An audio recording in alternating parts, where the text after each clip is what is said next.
这也太吓人了！到底是谁扔在这儿的？是啊，张管事的，快报官，把他弄走吧！太晦气了。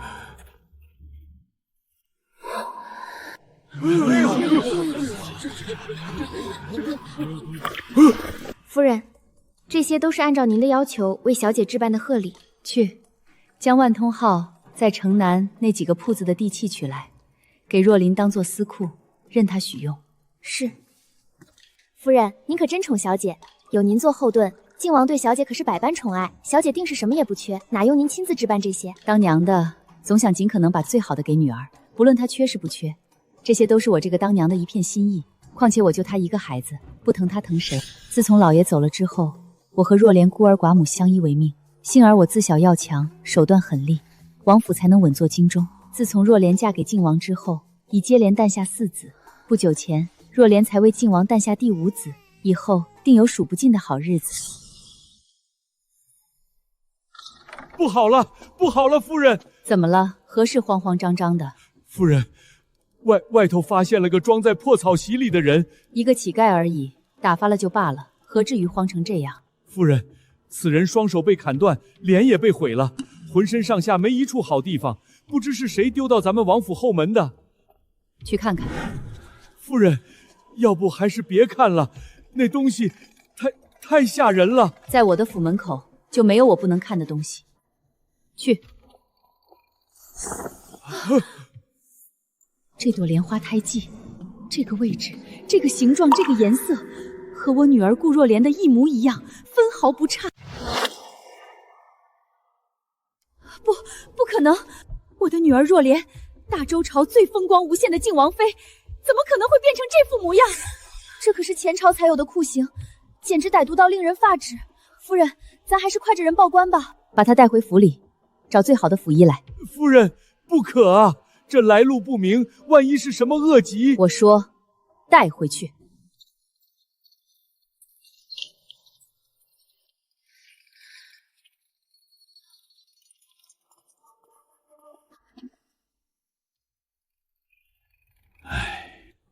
夫人，放弃吧。他胳膊的断骨被人为打断后，又故意错位接上，骨头已经长死了，神仙也无力回天。舌头被齐根拔掉，声带也被毒药毁了，这辈子都说不了话。他全身的生机已经被耗尽了，不过是吊着一口气罢了，不出3日必死无疑。救不活也要救，用最好的药材给我吊着他的命。夫人，您这是何苦？万天浩家大业大，也不能这么糟蹋钱啊！照我说的做。若这个人真是若莲，那靖王府中那人又是谁？夫人，靖王府的喜信到了，王妃娘娘亲笔写的，说小世子白白胖胖，她自己身子也大好了，请您勿念。这字迹娟秀有力，是我亲手教出来的，绝不会有错。可这胎记，魏妻，夫人，去靖王府，不管用什么方法把王妃带回来，活要见人，死也带回来。是。若这当真是我的女儿若莲，靖王，咱们谁也别想好过，我定会掀翻了这帝王家。夫人，我说顾老夫人思女心切，一病不起，已入膏肓，只想在临终前见女儿最后一面。趁着靖王府上下未反应过来，便将小姐请了回来。小姐随后就到。好。夫人，靖王妃的车队到了。母亲，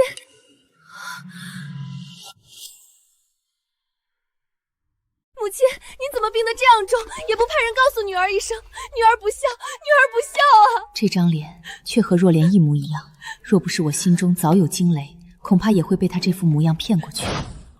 若莲，那靖王若是让你遭受半分委屈，定要记得告诉娘亲，娘绝不饶他。我知道的，娘。我没病。母亲，这是什么意思？我只是想你了。母亲，您真是吓死女儿了，我还以为您真的……您想女儿了，派人说一声就是，何必用这种法子，惊动了王爷，还以为我们顾家出了什么大事呢。这双眼睛很亮，也算漂亮，但和我女儿若莲那双清澈如水的眸子不一样。若莲的眼睛里有光，有纯粹的善意和不谙世事的天真，而眼前这个女人的眼睛里藏着太多东西，藏着精明的算计，还有藏不住的野心。刚生产完，身子恢复的如何了？老母亲挂心，一切都好，就是疼得厉害。女儿这辈子都不想再生了。不过我第一眼见到那孩子的时候，又极是欣喜。把外衫退下，母亲，让我看看你颈后的胎记。母亲，您看您说的，女儿都多大的人了，都是5个孩子的娘了，您怎么还跟小时候一样？不论多大，你始终是娘的孩子。让娘看看，是不是瘦了？母亲，您别动手，我自己来就是了。您看，一直都在呢。这朵莲花颜色比记忆中、比偏院那苦命孩儿身上的浅了太多，边缘模糊，如同裂锈败笔，触感生硬，毫无天生皮肉的温润，分明是针刺伪造、药水做旧，好一个以假乱真的手段。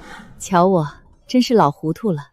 许是生孩子伤了元气，耗了心血，连胎记都淡了些。看你这小脸白的，可得好好补补，回来就好。是母亲不好，不该用那种法子骗你回来。晚宴我特意让厨房做了你小时候最爱吃的糖醋小排、芙蓉鱼片、望月羹。今晚好好陪我吃顿饭，好不好？好，都听母亲的，女儿也想念母亲和府里的饭菜了。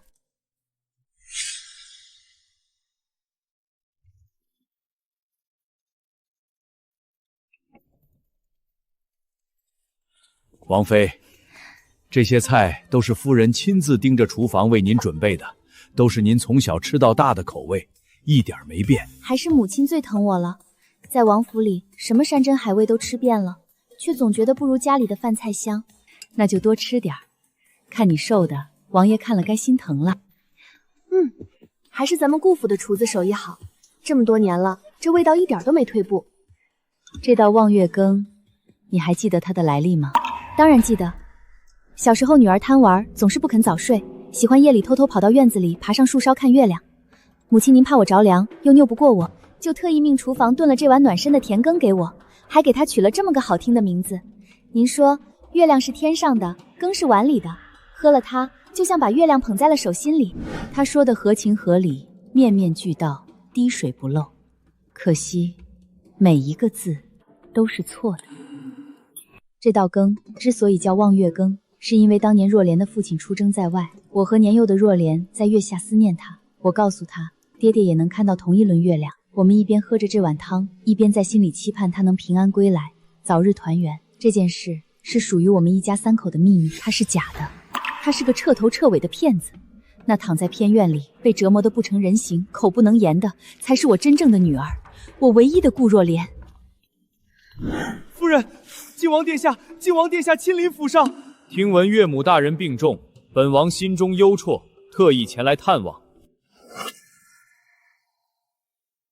听闻您突然病重，儿臣心急如焚，可需要本王立刻派人去请御医来为您诊治。无碍，不过是我有些想若莲了，便让魏妻寻了这么个由头，把你们叫回来看看。是吗？母亲思女心切，儿臣明白，母亲无碍便好。是啊，母亲，您可吓死女儿了，以后可千万不能这样吓我们了。王爷，既然来了，不如一同用膳吧。若莲，你嫁去王府也有好些日子了，不如最近就回家住吧，好好陪陪母亲。怎么，不愿意吗？还是说王爷舍不得？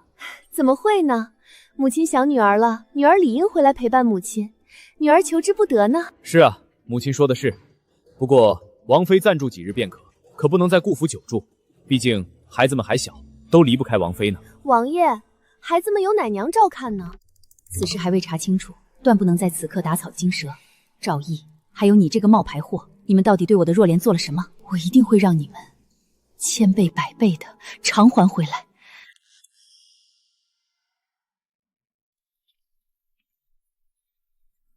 夫人，暂时只查到那个女人叫柳英，至于生平还未查到。别磨磨蹭蹭的，把这些换下去的花都给我拉到后院扔了。小姐，这些花您曾经最喜欢了，都是夫人精心挑选，特意命人从南卓运来的，价值上千两，真的要都扔了吗？我做事轮得到你插嘴吗？对不起，小姐，奴婢只是觉得这花扔了也太可惜了。就算这些花再名贵又如何？我可是我娘唯一的女儿，这顾府的一切迟早都是我的。不过区区几盆花，我想换就换，轮得到你一个下人智慧？去，将她拉到这院中，跪上5、6个时辰，到我满意为止。住手！母亲，您怎么来了？若莲，母亲觉得你似乎变了。从前你可从来不会为了这些小事发这么大的脾气。母亲若是不喜欢，女儿不这么做就是了。你们还愣着干什么？还不快把她带下去！母亲，女儿只是一时气不过。你也知道，我颇受王爷宠爱，在王府从未受过委屈，有些小脾气也是正常的。是吗？那是自然，王爷宠爱女儿，王府上下谁不知道？不过母亲，光有王爷的宠爱，在王府也是断断没那么轻松的。哦，母亲，您看万通号在城南的那几家铺子位置极好，不如划到我的名下，做我的私产，如此我在王府也更有底气些。母亲，您觉得呢？若莲想要，母亲自然满足。太好了，多谢母亲，我这就派人去取地契。夫人，这已经不是第一次了。上次不过因为一个侍女侦查的水温不对，他便罚那侍女在院子里跪了1个时辰，还擅自提高万通铺商铺的租金，并全收入囊中。您如此纵容小姐，怕是不妥。我就是要让她志得意满，让她觉得自己已经将整个顾家都牢牢地踩在了脚下。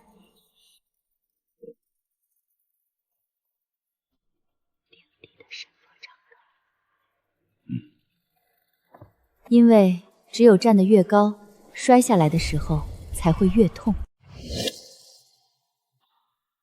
王妃，您瞧这身段，配上这天水碧的裙子，简直是仙女下凡，可不是吗？听说这可是江南刚进贡的上等料子，一进府，夫人就立刻吩咐绣娘为您赶制了，整个京城都找不出第2件。母亲最是疼我，这点小事自然不在话下。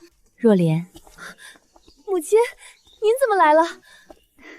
随我来，我给你看个东西。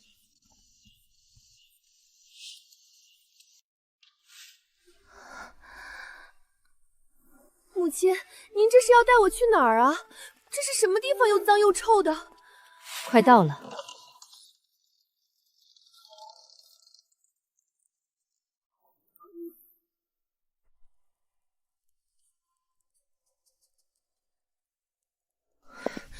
母亲，这里到底有什么？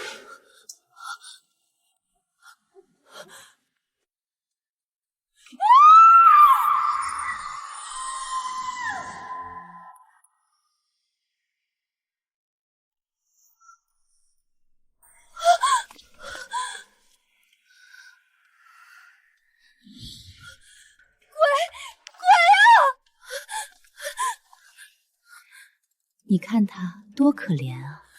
放开我！别过来！你别过来！不可能！你不是死了吗？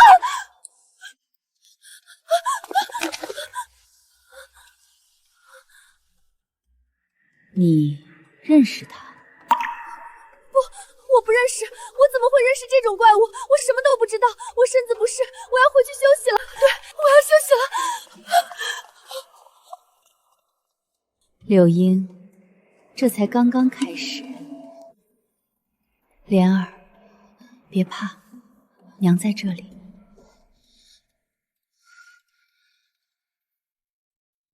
害你至此的人，一个都跑不掉。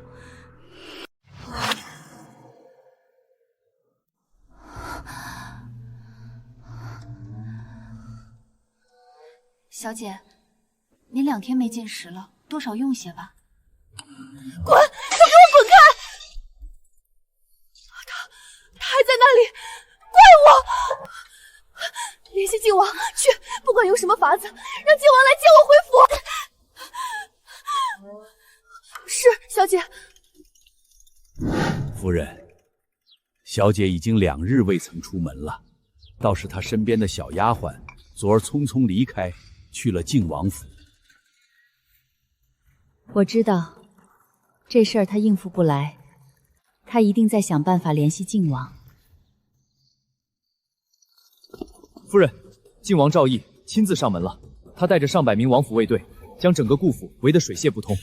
早有准备，打开中门，将靖王迎进来。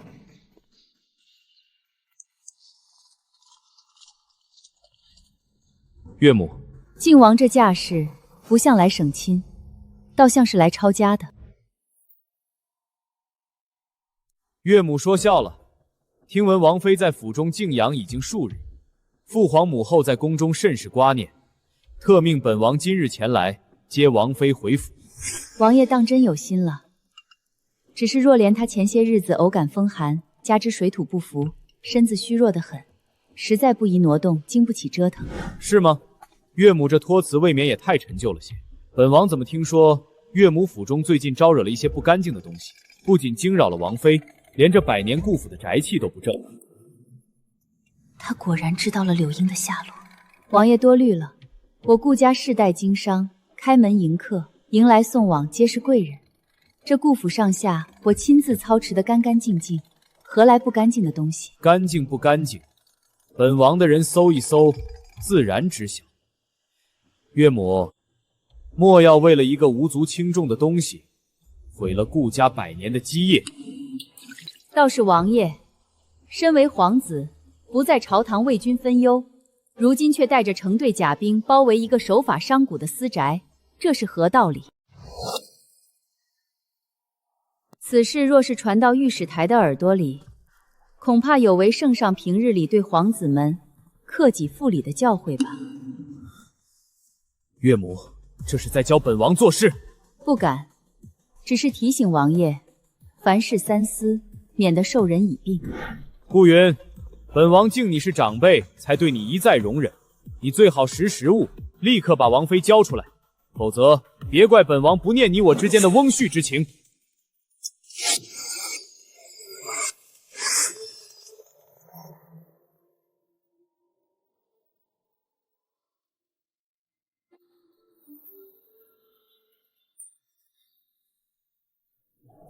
王爷，你知道我万通号的船队现在在哪里吗？船队正在南下的运河上，船上承载着朝廷下拨给边关的30万担军粮。这批军粮若是能在下个月初准时抵达边关，王爷居功至伟，想必离太子之位又近了一步。我手下的那些船工都是些粗人，只认我这个东家。他们都说，若是我这个东家出了什么事，他们心里一不踏实，手一抖，那满载着王爷前程的船，说不定就沉了。王爷的仕途，怕是也要跟着一起沉入江底了。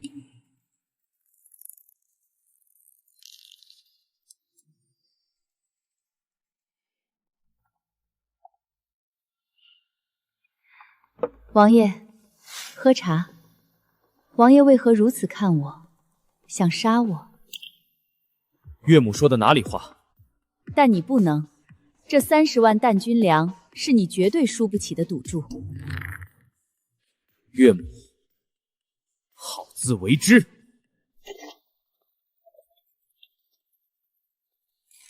王爷，早年存在我万通号钱庄里的那笔用来孝敬上官的诚意，利息我一文不要，也该派人来取回去了。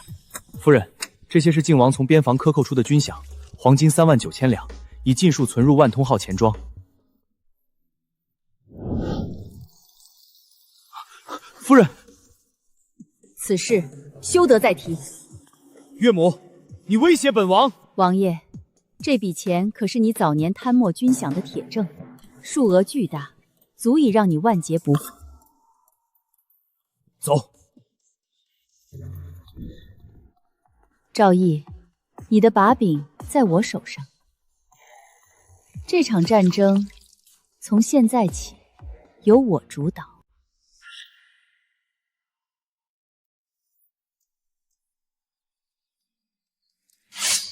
是偏院的方向，他们果然还是按耐不住，要对若莲下手了。魏七，处理好。是。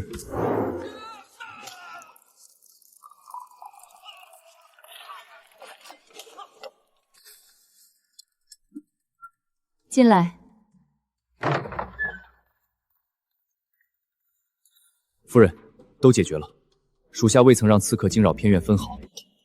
结果如何？禀夫人，一共8名刺客，武功不弱，但属下提前布下的陷阱启动及时，加上卫队兄弟们配合无间，已当场格杀7人。还有一个呢？按照您的吩咐，留下一个活口，打断了手脚，已经押入地牢了。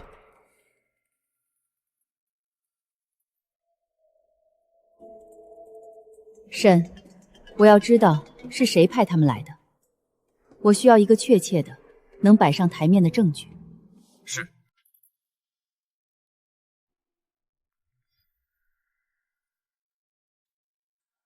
夫人，这里阴寒，污秽不堪，您金尊玉贵之躯，实不宜久留。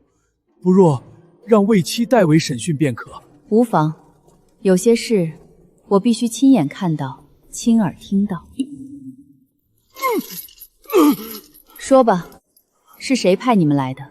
目的何在？夫人问你话，是想给你一个痛快。你若不说，我有的是办法让你求生不得，求死不能。哑巴了？我说，我全说，是靖王府。靖王府？具体何人指使？是王妃身边一个姓李的嬷嬷，她下的命令只有一个。什么命令？不惜一切代价，让偏院里的那个怪物永远消失。他要那个怪物彻底死。处理干净。是。果然是他们，他们已经等不及了，急于将这世上唯一能指证他们的活证据彻底抹去。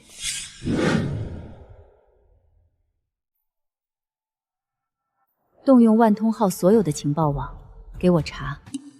夫人是说，彻底审查柳英的底细？不只是底细，我要查柳英从出生到现在所有的一切，都不能放过。她的家族背景，她的父母亲族，她从幼年到成年在何处居住，接触过什么人，说过什么话，甚至她的喜好厌恶，所有的蛛丝马迹，哪怕是陈年旧事，哪怕是再微小的细节，都必须给我挖出来。我需要一份详尽到足以描绘她整个前半生的档案。是，夫人。还有，查当年我女儿若莲出嫁前后，她身边所有人的动向，尤其是那些和柳英有过接触的，无论是府内的丫鬟小厮，还是她在闺中出府时遇到的人，所有与柳英有过往来，或者可能被柳英利用过的人，全部给我挖出来。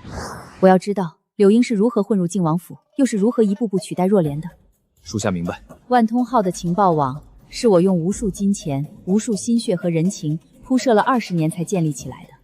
它像一张无形的巨网，覆盖了整个大周朝的每一个角落。现在是时候让它发挥真正的作用了。我不仅要让靖王和柳英付出代价，我还要让他们身败名裂，让他们所拥有的一切都化为乌有，让他们在绝望中求生不得，求死不能。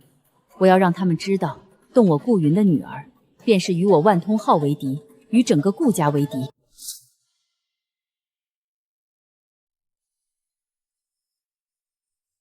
张画师，不必刻意美化，我要的是他的真实。他所遭受的苦难，他如今的模样，都是靖王和柳英罪恶的铁证。夫人放心，老夫定会竭尽所能。若莲，你放心，这幅画就是你的眼睛，也是我的嘴巴，它会替你说出无法说出的苦难，也会替我控诉靖王和柳英的罪行。夫人，这是万通号送来的第一批情报，关于柳英的。柳英曾是顾家的一个远房破落分支，许多年前，她曾以投奔亲戚的名义，在顾府住过一段时间。顾夫人，我求求您，可怜可怜我，让我留在顾府吧，哪怕做个洒扫丫鬟我也愿意。顾夫人慈悲，家中遭了水灾，父母都病死了，我实在走投无路，求顾夫人给条生路，柳英愿给顾府当牛做马。母亲，看在他与女儿如此相似的份上，就收留了他吧。母亲，若是女儿往后遭此一难，母亲定不会袖手旁观的，对吗？这孩子生的倒是一副好相貌。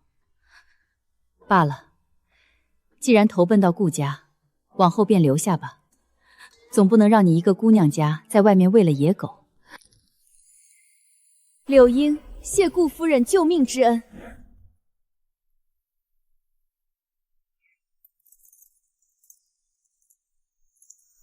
若莲总是把最好的东西分给我，柳英命贱，受宠若惊。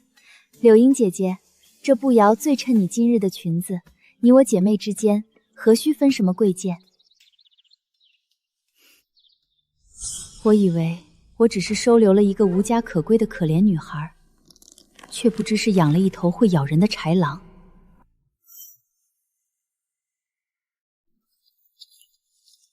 原来是从那时候起，你就盯上了若莲的一切。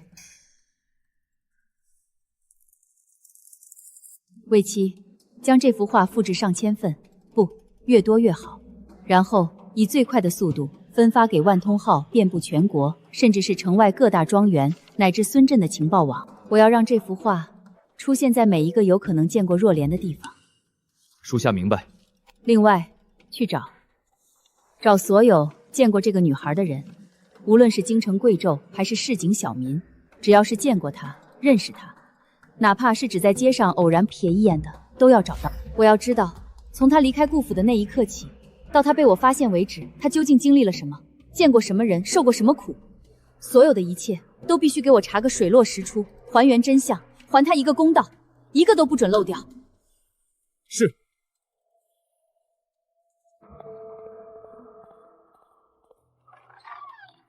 靖王，柳英，我会让所有看到这幅画的人都记住靖王妃曾经的模样，记住她所遭受的苦难。我要让他们的罪行无所遁形。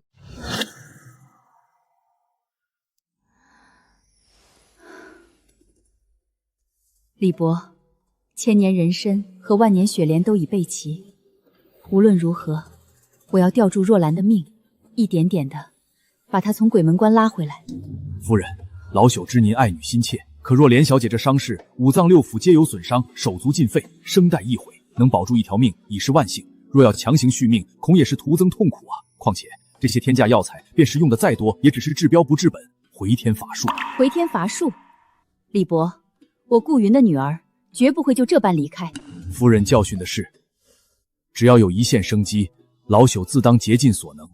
只是这药材……张伯，去药铺，所有药材只挑最好的，不计成本。只要能让若莲活下去，让她的痛苦减轻一丝，我都愿意倾尽万通号所有。是夫人，老奴这就去。李伯，我将我所有的希望都寄托在您身上了，求您务必让我的若莲好起来。夫人，老朽定当竭尽所能。这期间，若莲小姐的身体可能会有反复，夫人要有心理准备，这过程将会异常漫长和艰难。再漫长，再艰难，我都陪着她。只要她能有一丝好转，我便能撑下去。她曾是我的骄傲，如今她也是我活下去的动力。我用千年的人参，万年的雪莲，这些千金难求的天价药材为她吊着命，调理着她那具被摧残的破败不堪的身体。奇迹竟然真的发生了，顾若莲的身体以一种极其缓慢坚定的速度开始好转。夫人，若莲小姐的身体竟然真的开始好转了，虽然极其缓慢，但脉象确实比之前稳定了许多，气色也略有回升，真是奇迹呀！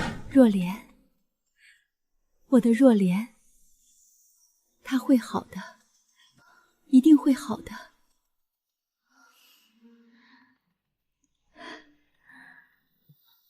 绿叶阴浓，芳草萋萋，柳絮飞，烟雨蒙蒙。若莲，你还记得吗？这首词是你小时候最爱缠着我念的。那时候，你总是坐在我的膝头，仰着小脸，听得一字一句都入神。听完了还要问，娘亲，这柳絮真的会飞得那么高吗？你那时的样子真是可爱极了。柳絮飞，娘亲，这柳絮真的会飞得那么高吗？江南可采莲，莲叶何田田。鱼戏莲叶间，鱼戏莲叶东，鱼戏莲叶西，鱼戏莲叶南，鱼戏莲叶北。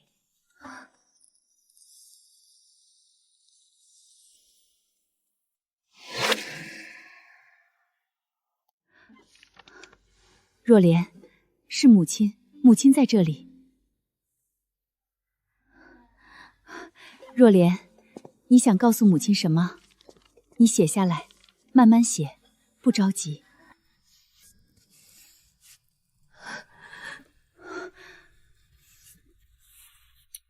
停。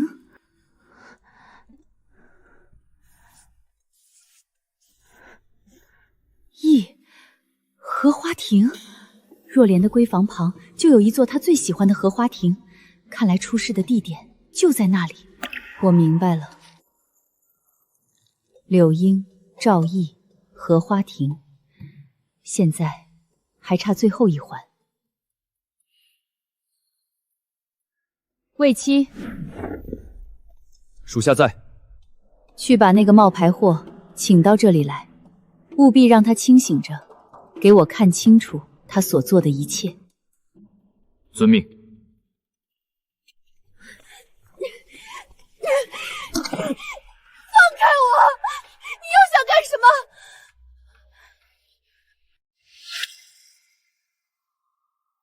压下他！你们这些狗宗才知道我是谁吗？我是靖王妃！你们敢这样对我，靖王殿下不会放过你们的！我要杀了你们，全部杀了！你不再是靖王妃了，柳英。从你踏入顾府的那一刻起，你就只是一个见不得光的冒牌货。顾云，你这个老妖婆，你到底想怎么样？我什么都不知道，我不是什么冒牌货，我就是顾若莲。哦，是吗？那你倒是看看，好好看看这张脸，你可还认识？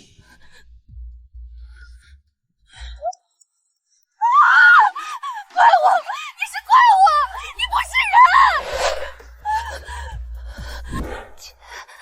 姐，你在胡说八道什么？你这个恶心的怪物！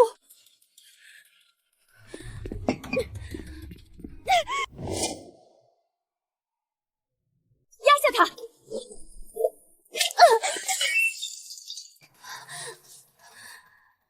抢走我女儿的东西，就当真是你的了吗？你都知道了。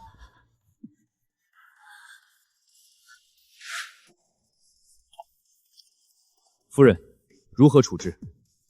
把他带下去，好好伺候。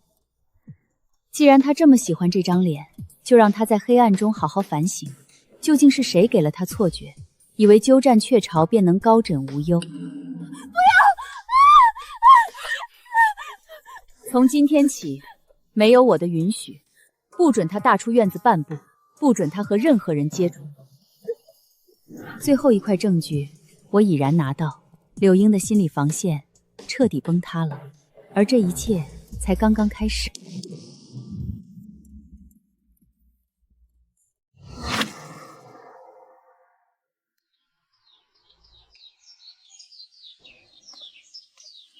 那天之后，我将柳英软禁在了她之前住的那个华丽院落里，但我撤走了所有的下人，一日三餐只给她送最粗劣的饭食。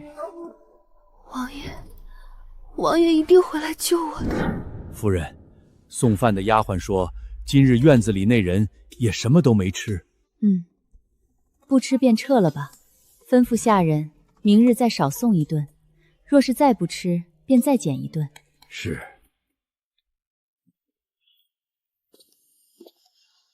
夫人，若莲，快点好起来吧。之前让你查的事情如何了？夫人，除去上次查到的那些，还有……有趣。柳英怕是也不知道自己日思夜想的枕边人竟是如此对她的吧？看来也是时候去会会我们这位前王妃了。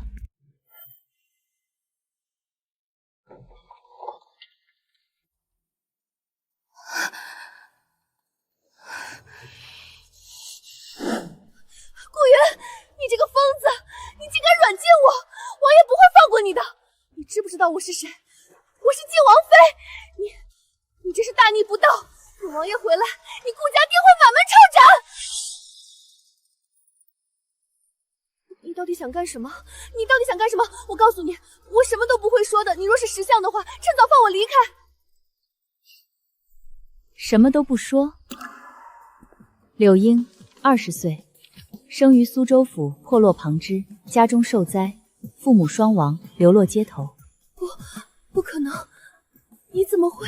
你是被好心人收留过一阵，但终究忍受不了苦日子，又逃了出来，在街头摸爬滚打，学会了如何逢场作戏，如何用甜言蜜语讨人欢心。18岁那年，你得知自己身上流着顾家的旁支血脉，便动了心思。你打听到我女儿若莲即将嫁入靖王府，前程似锦，于是你便以投亲为名，千里迢迢来到京城，进入我顾家。我女儿若兰心善单纯，待你亲如姐妹，你吃穿用度皆与她无异，府里上下谁不把你当成半个主子？可你呢，柳英，你却蛇蝎心肠，觊觎她的身份，觊觎她的婚事。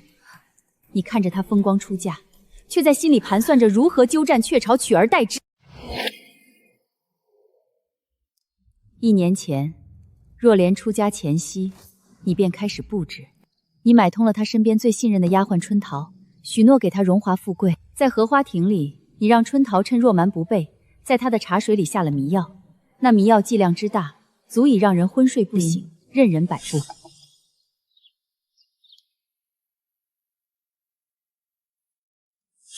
然后，你和靖王赵毅里应外合，将昏迷的若莲掳走。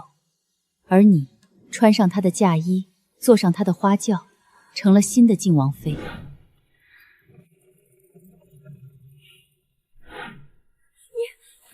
口喷人！你这是污蔑！我没有！是吗？你以为我没有任何证据，就敢将你软禁在此？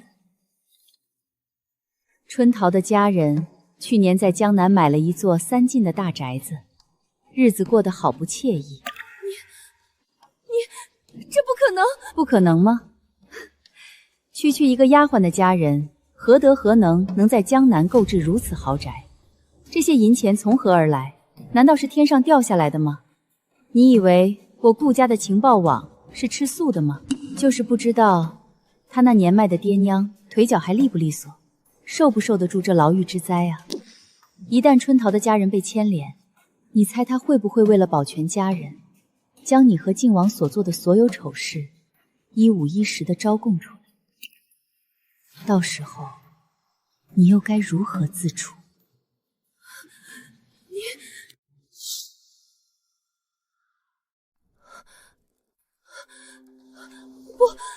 顾云，你不能这么做！不能？你以为你现在还有资格跟我讨价还价吗？你敢威胁我？靖王知道了一定不会放过你的。靖王？你以为赵毅是真的爱你吗？你以为他给予你的那些宠爱，那些虚假的地位，是发自内心吗？柳英，你何其愚蠢！你胡说！王爷待我情深意重，为了我，他甚至不惜对他青梅竹马的顾若莲下手。他亲口许诺，只要我坐稳了王妃之位，将来这王府便是我们2人的天下。他怎会害我？我知道了，你嫉妒顾云，你女儿得不到王爷的喜爱，而我才是王爷心尖上的人。顾若莲那个废物，除了会哭还会什么？王爷早就厌了她。他让我做王妃，是因为只有我才配站在他身边，是吗？柳英，不如我们赌一把。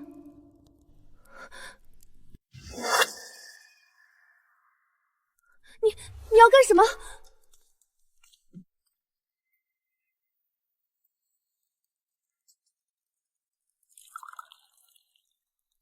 魏妻，夫人，去想个法子知会靖王一声，就说我顾府突遭火灾，王妃被困于火场，危在旦夕。是。顾云，你这个疯子，你要干什么？你不是觉得他爱你吗？我们就赌，当这幅画烧起来的时候，赵毅是会冲进来救你，还是会顾云，你疯了！亲手加一把火。住手！顾云，你敢！王爷会杀了你的！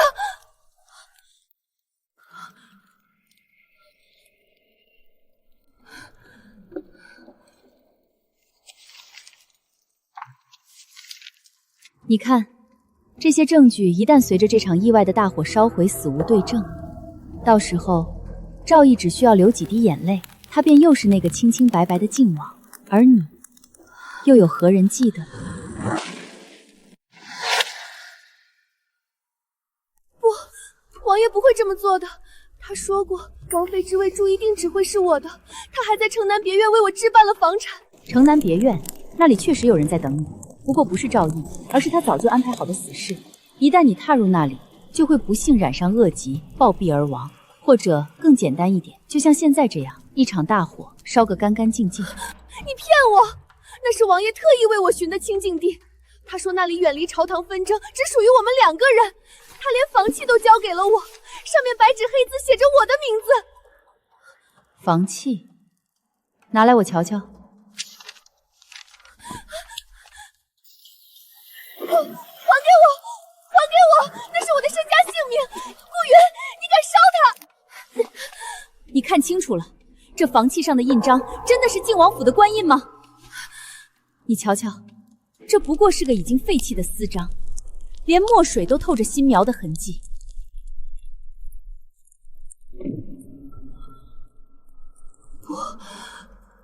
不可能！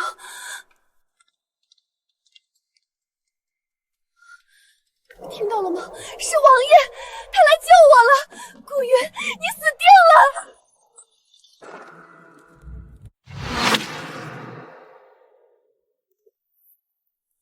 王爷，顾云这个女人疯了，她要杀我！您快救救我！柳英，你太让本王失望了！你欺瞒本王，冒充王妃身份。王爷，如今事迹败露，居然还想拉本王下水！什么？我说什么，你不清楚吗？本王给了你王妃之位，给了你想要的荣华富贵，可你呢？除了给本王添乱，还能带给我什么？王爷来的正好，这女人拿着这地契，四处说这房产是王爷许诺给她的，不知看去可有此事？顾云，你还想干什么？这当然……本王从未给过她什么房契地政。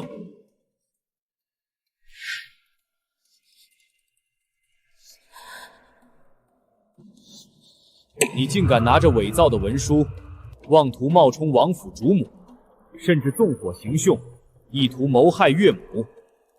柳英，你的胆子未免也太大了些。不是这样的，王爷，您忘了吗？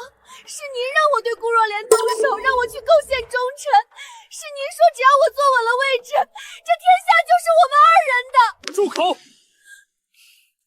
王爷，不止这地契，这女人方才一直说王爷您会来接她回府，还许她安稳一生呢。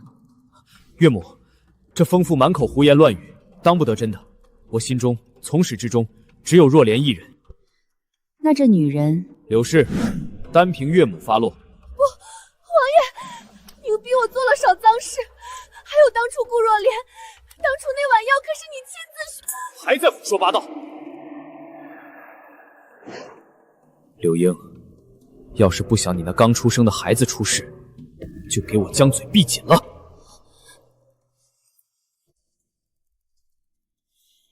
岳母，朝中还有要事，等着本王决议。本王就先行离开了。岳母，我看此女已然疯魔，还是尽早处死的好。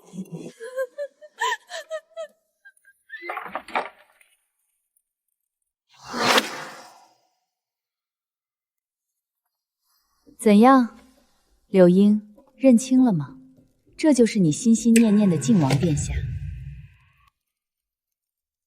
你不过是他计划中的一颗棋子。若莲太善良，太单纯，他做不了他手里的刀。而你，柳英，你天生就是做这把刀的材料。不可能的。他需要一个更听话、更有野心、更没有底线的女人。来帮他巩固权势，扫清障碍。别傻了，你这个成年巨婴，真以为嫁入王府就是终点？你只是他找来的一个搭伙伙伴，一个能帮他实现野心的工具人。不可能！他说我是特别的，他说只有我能懂他的苦衷。他当然这么说，因为只有让你觉得自己是特别的，你才会毫不犹豫的替他去死。醒醒！你从来不是他的爱人，甚至不是他的伙伴，你只是他棋盘上一枚用来过河的卒子。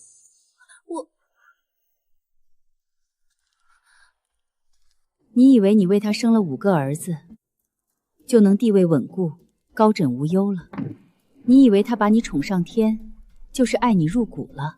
你可知，你那5个宝贝儿子里，有几个是靖王为了拉拢朝中重臣，让你这个王妃牺牲圣色，去和别人生下的？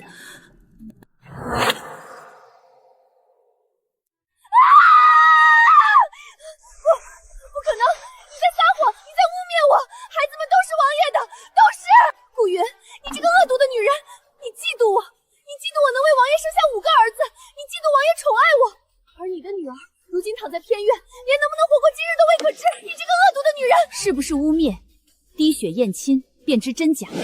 只是不知道，你那位野心勃勃的靖王殿下，愿不愿意为了你这个冒牌货，担上混淆皇室血脉的滔天罪名？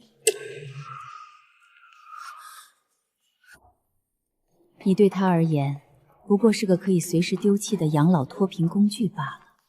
现在，你这个工具没用了。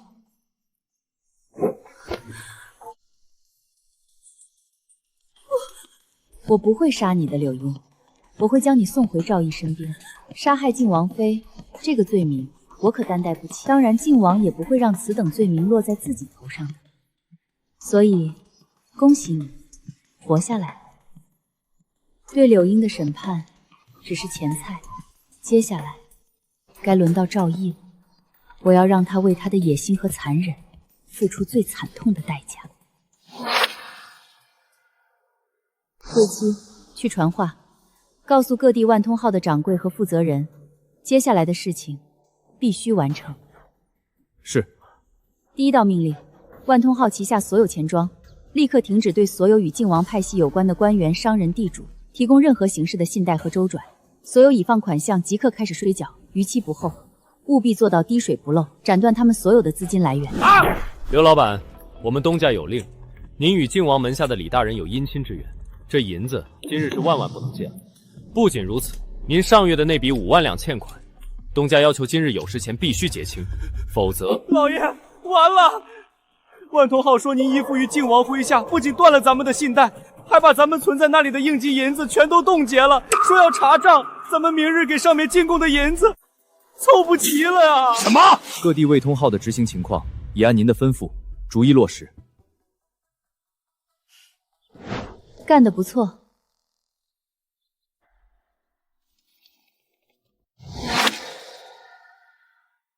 接下来，第2道命令，动用所有渠道向外放出消息，就说靖王名下管理的几个皇庄和矿场，因为经营不善、贪腐严重，即将出现巨额亏损，要言之凿凿，让那些与靖王合作的商户心生疑虑，惶恐不安。你们还蒙在鼓里呢！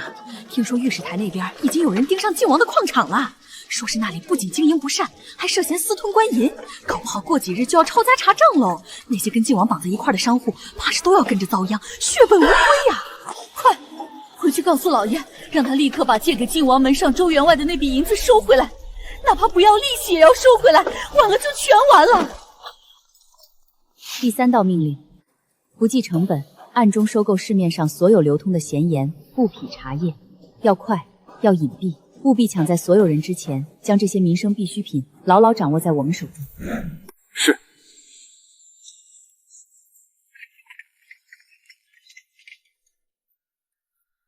赵毅，你以为断了柳英的活路就能高枕无忧？殊不知，没了银子的支撑，他那所谓的派系，不过是一群等着饿死的乌合之众，这才是真正的釜底抽薪。该死！顾云那个老钱婆究竟做了什么？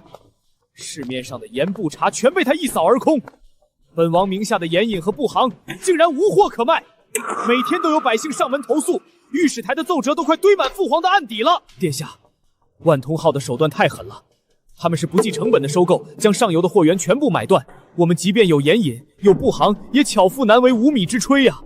如今信誉尽失，许多合作多年的商户都开始与我们解约。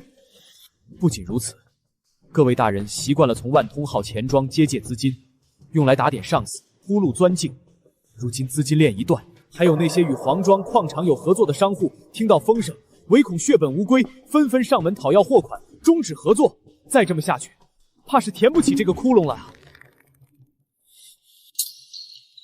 顾云，他这是要釜底抽薪，彻底毁了本王。来人！王爷，我看岳母近日是安生日子过太久了，去替他松松骨。是。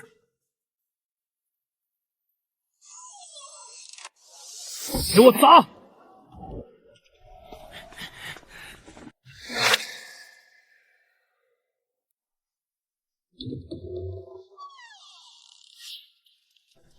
王管事，这是何意啊？顾夫人，王爷说了，若您再敢对靖王派系的商号动手，再敢散布那些污蔑王爷的谣言，休怪王爷不讲情面，到时候一把火烧了这万通号，让您哭都找不到门。王管事，这话你是代表王爷说的，还是你自己喝多了胡言乱语？哼，自然是王爷的旨意。夫人莫要敬酒不吃吃罚酒，这京城的天是王爷撑起来的。您一个妇道人家，玩弄银钱手段已是逾矩。如今王爷给您最后的机会，立刻停止催骚，否则就别怪靖王府不给您留情面。我看谁敢！卫青，收拾了。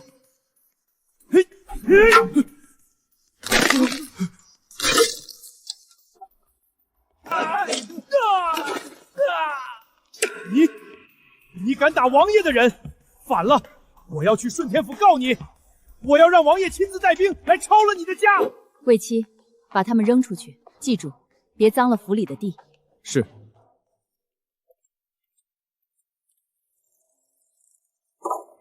顾云，你等着，王爷绝不会放过你。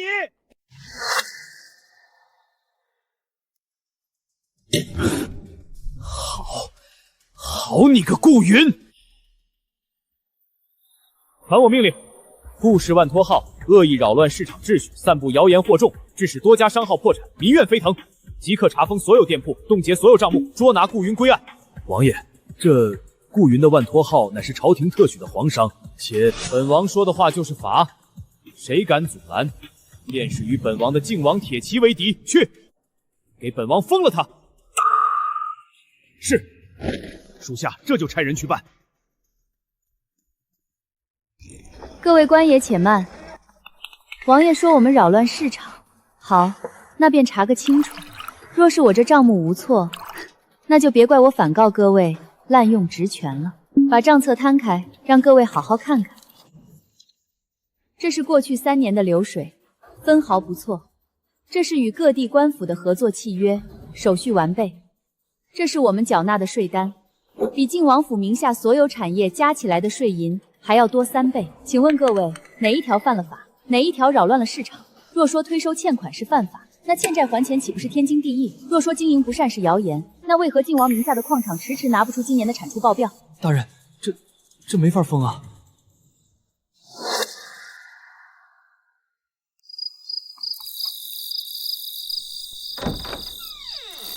靖王殿下深夜造访，不知有何贵干？听说您想动万通号。李大人消息灵通，那顾云嚣张跋扈，断我财路，毁我名声。本王正要整顿纲纪，不料那女人竟把账目做得滴水不漏。本王今日来是想请李大人在户部施压，以税务稽查的名义暂时扣住他的资金流，只要拖上1个月，他必败无疑。王爷啊，王爷，您还是没看清形势啊！您以为万托号只是顾云一个人的？什么意思？就在半个时辰前，太子殿下特意嘱咐下官，万通号上月刚替东宫打理了一笔江南漕运的巨额结算。此外，吏部张尚书、兵部刘将军，乃至宫里的几位大总管，他们的私房钱可都在万通号里生息呢。什么？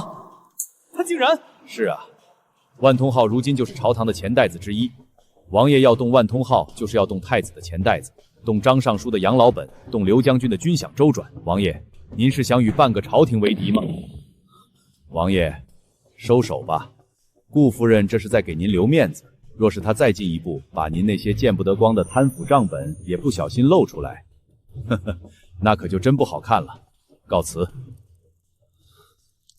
赵毅回去了，听说在茶楼里被李大人吓得差点站不起来。这个蠢货，他只能眼睁睁看着自己的根基被我一寸寸的挖空，却无能为力。夫人，接下来如何做？别急，这还不够，经济上的打击只是第一步。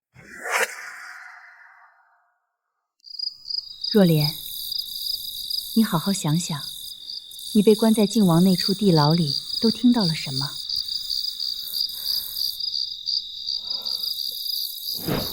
兵部的货走水路，老规矩，3成归你，7成归我。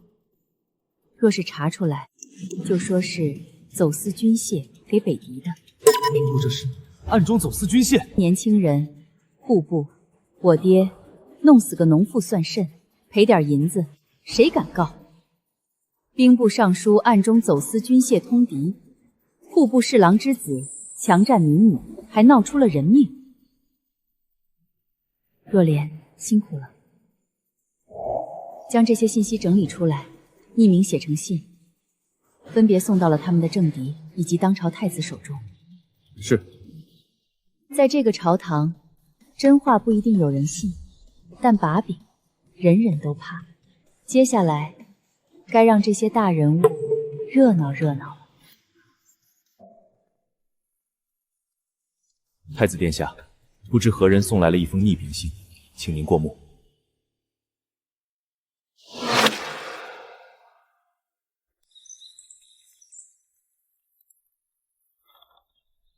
兵部、户部，这2人皆是赵毅的近臣。如今这2人自身难保，靖王的左膀右臂瞬间就被折断了。殿下，要不要查一下是谁送的？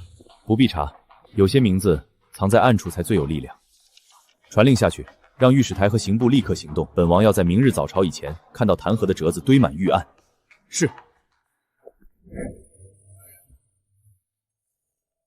赵毅啊，赵毅，这次我看你如何收场。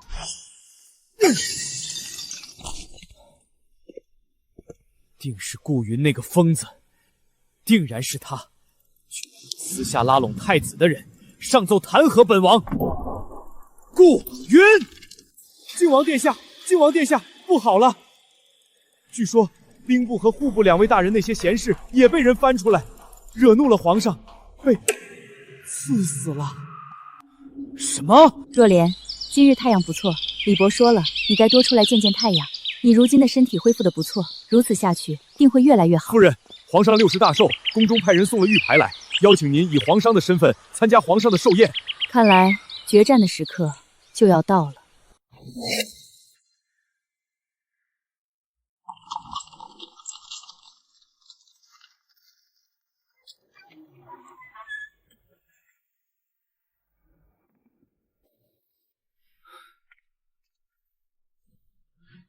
走吧，若莲，我们去拿回属于你的东西。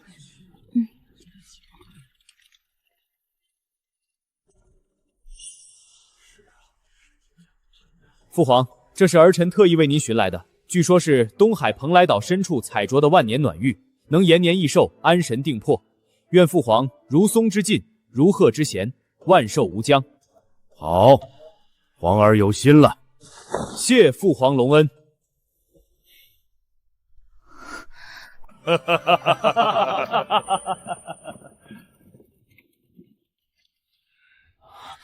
臣父顾云携家眷，恭祝皇上圣寿无疆，万岁万岁万万岁！平身，顾爱卿，你身后这位是？朕记得你只有一女，早已……回皇上，臣父今日带来的并非寻常家眷，臣父带来的是一份关于靖王殿下和靖王妃惊天动地的丑闻，也是臣父献给皇上的一份大礼。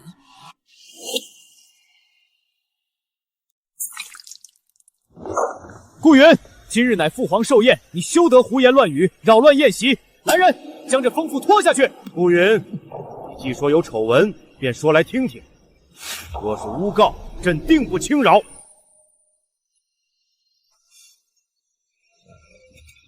诸位大人，你们可知坐在靖王身边的这位王妃究竟是谁？她不是顾若莲，真正的顾若莲早在多年前就被这对奸夫淫妇害得生死不知。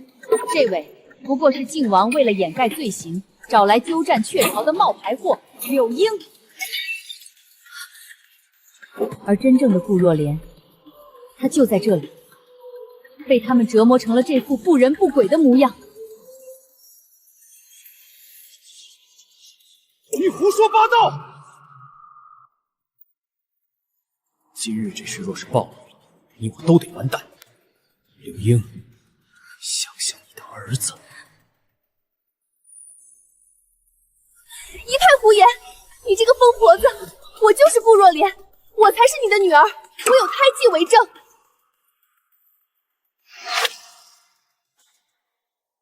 确实，耳后确有一块胎记。看到了吗？顾云，是你认错了女儿，平白将这些罪名详加在我们头上。顾夫人，你还有何话说？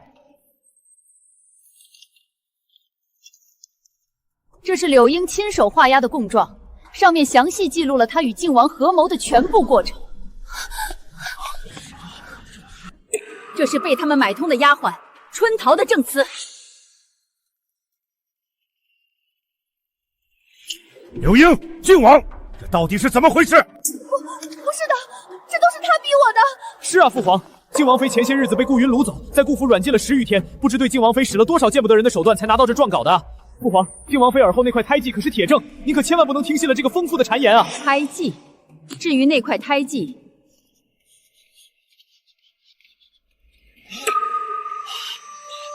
这才是真正的顾若莲。这胎记天生地养，独一无二。至于你耳后那块，不过是个拿针刺上去掺了假的残废品。你胡说！是不是胡说？一验便知。胎记与生俱来，与后天刺上去的必是天差地别。柳英，你当真以为你能瞒天过海吗？你闭嘴！岳母，你当真要毁了我吗？毁了你？靖王殿下说的哪里话？你将我女儿害成这样，只毁了你，怎么能解我心头之恨？我要你经历我女儿所经历的一切，受所有她所受过的痛。皇上，若是不信，大可请太后御用的张院堂当场查验。张院官，你乃太医院之首，行医50载，你来产证。是。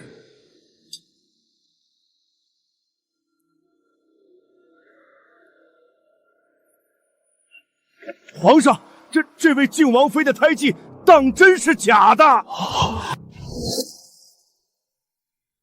娘，到底是怎么回事？靖王妃的印记虽然形似莲花，但纹路浮于条皮，边缘整齐划一，且针孔处有明显的墨色晕染，这分明是用西域锁魂针刺入后，再辅以特殊药水浸泡而成的假胎记。而这位姑娘的印记色泽鲜红，根植于皮肉深处，纹理天然生成，且随气血流动而隐隐搏动，这才是真正的天生异象，绝无伪造可能。微臣行医50载，从未见过如此惨绝人寰的伤痕。这位姑娘的手足并非天生残废，而是被人用钝器生生打断，伤口触脉尽断，是长期遭受酷刑折磨所致。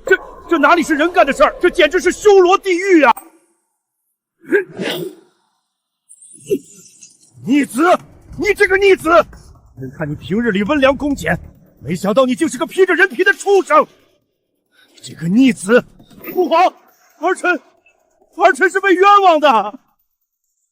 是柳英，都是这个贱人，是他骗儿臣说若莲已经死了，是他找来顶替的，儿臣也是受害者。赵烨，你还要脸吗？当初是你说若莲是个累赘，是你亲手为她喝下软骨散，是你让人把她扔进地牢喂狗的。现在事情败露了，你当场把脏水全泼给我！给我闭嘴！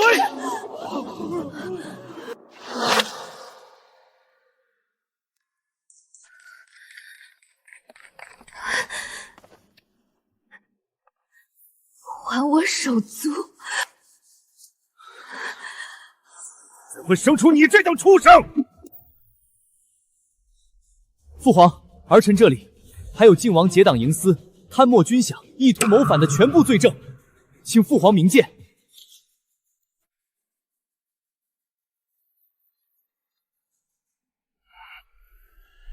逆子！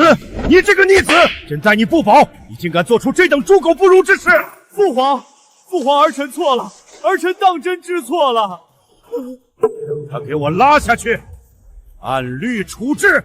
父皇不要啊！父皇！既然我活不得了，那就一起死！我跟术士。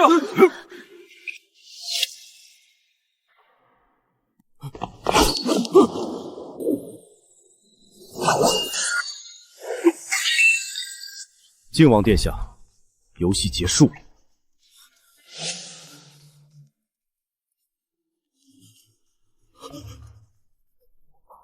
来人！靖王意图谋害皇上，将靖王诏议拿下。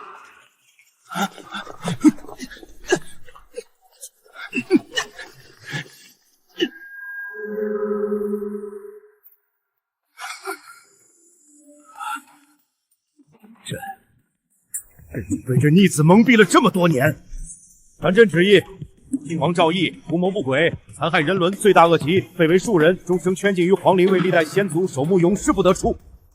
朱若兰乃功臣之后，受此大难，朕心甚痛。即日起封为安宁郡主，赐居皇家别院，由顾云悉心照料，向郡主俸禄，终老贴连。皇上圣明。至于柳英，就交由你发落吧。谢皇上。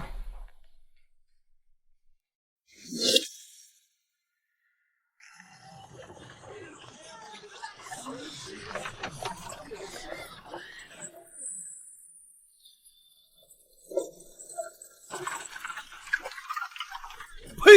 这就是那个靖王，看着跟条丧家犬似的，活该！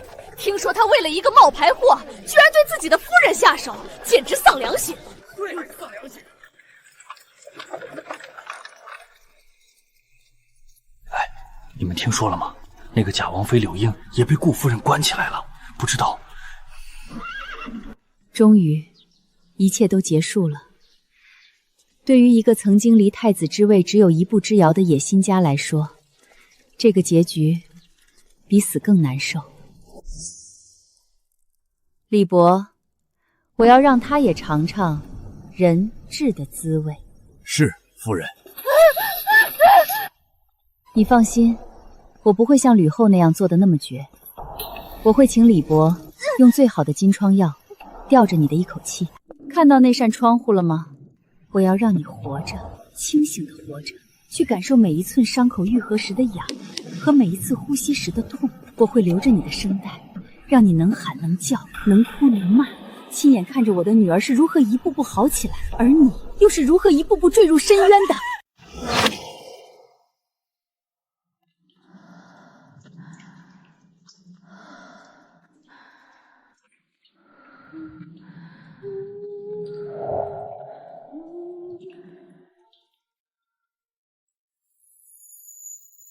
若莲，这是从梭罗进贡的血烟，加了100年的老山参，趁热喝，最是补气养血。医师说了，你的经脉虽断，但只要气血足了，身子便能养回来。母亲要把天下最好的药材都搬来，定能让你恢复如初。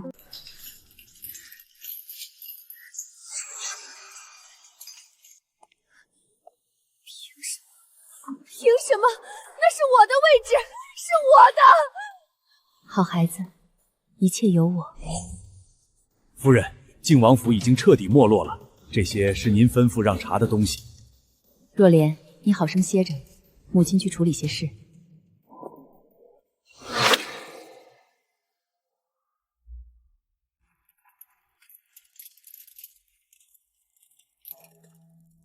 柳英，今夜月色不错，我有件趣事想与你分享。趣事？顾云，你又想玩什么花样？是关于你那5个宝贝儿子的。程宗、程烨，他们怎么样了？是不是靖王的人来救他们了？经宫中御医滴血验亲，靖王庶长子赵承忠确是靖王血脉，其余4子，次子赵承业实为兵部尚书刘崇之子，3子赵承轩实为户部侍郎王直之子，四子五子，亦皆为柳氏与靖王门客私通所出。你说什么？假的，不可能！你在骗我！你在骗我！程爷长得像刘大人，那是巧合，是巧合。是不是巧合？你心里清楚。更有趣的是，他们在靖王倒台后，为了洗清自己，将锅全都推到了你的头上。什么？第一时间就站出来指认了这4个孩子。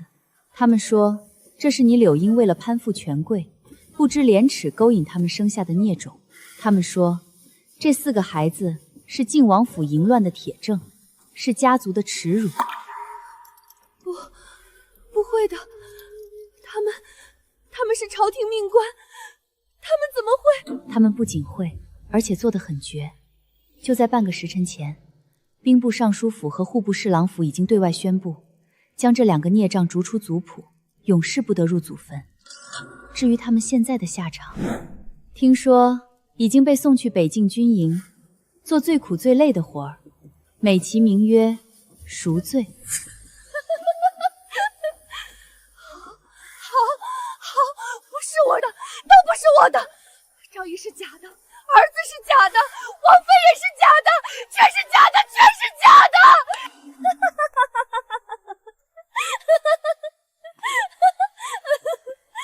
接下来，还有那些曾在我女儿的悲剧中推波助澜的人，我一个也不会放过。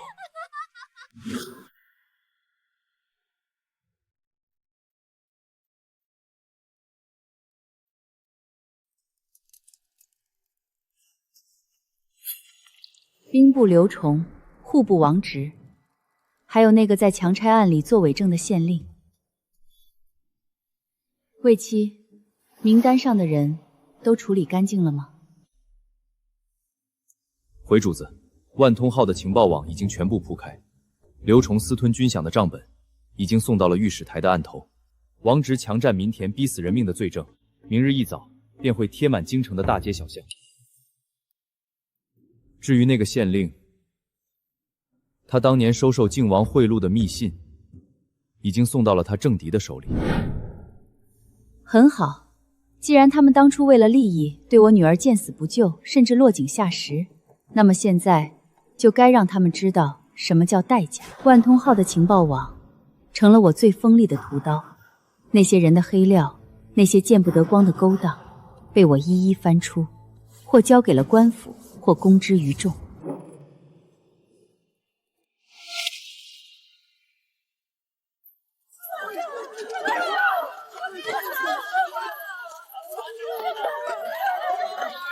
这就是那个贪污军饷的狗官，活该！原来当年那个投井的姑娘是被他逼死的，太惨了！一时间，京城上下，抄家的抄家，下狱的下狱，身败名裂，家破人亡。我用雷霆手段清洗了所有沾染过我女儿鲜血的罪恶。夫人，外面都在传，说您是笑面阎罗，说您的钱不能欠，您的人更不能碰。哦，笑面阎罗，这个名号倒也不算难听。只是，会不会有人说您手段太狠？狠？如果我不狠，若莲的仇谁来报？如果我不狠，这世间的公道谁来给？若莲。起风了，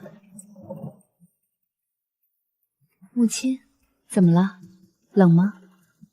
不冷。母亲，你看，今天的夕阳真美。